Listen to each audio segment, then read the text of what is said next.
जय भीम मित्रांनो, आपण बघितलं तर स्वतः सिद्धार्थ गौतम यांना बुद्धत्व प्राप्त झाल्यानंतर ज्यावेळी त्यांनी हा बुद्धत्वाचा प्रवास संपूर्ण विश्वाला दिला, त्यावेळी आपण जर बघितलं तर या धम्म योजनेमध्ये स्वतः बाबासाहेब भगवान गौतम बुद्ध आणि त्यांचं धम्म या पुस्तकामध्ये असं म्हणतात की या बौद्ध संस्कृतीमध्ये दोन प्रकारच्या ज्या धम्म संस्कार विधी ज्या आहेत त्या अतिशय महत्त्वाच्या ठरतात.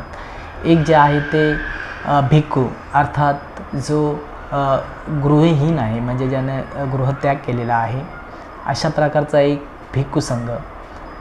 त्याचबरोबर दुसरा जो आहे तो उपासक किंवा उपासिका. म्हणून उपासक, उपासिका आणि भिक्खू भिक्खुणी अशा प्रकारचे जे चार जे ह्या जोड्या आहेत त्या या बौद्ध संस्कृतीमध्ये विशेष असं मानलं जातात.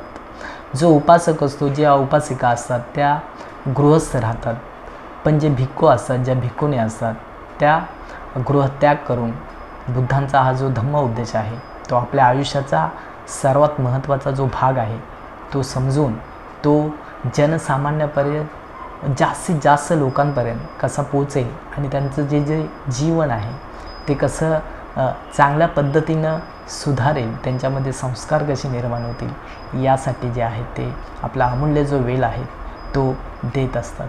आणि म्हणून अशा प्रकारच्या ज्या दोन जोड्या आहेत ते या बौद्ध संस्कृतीमध्ये विशेष मानल्या जातात. जय भीम.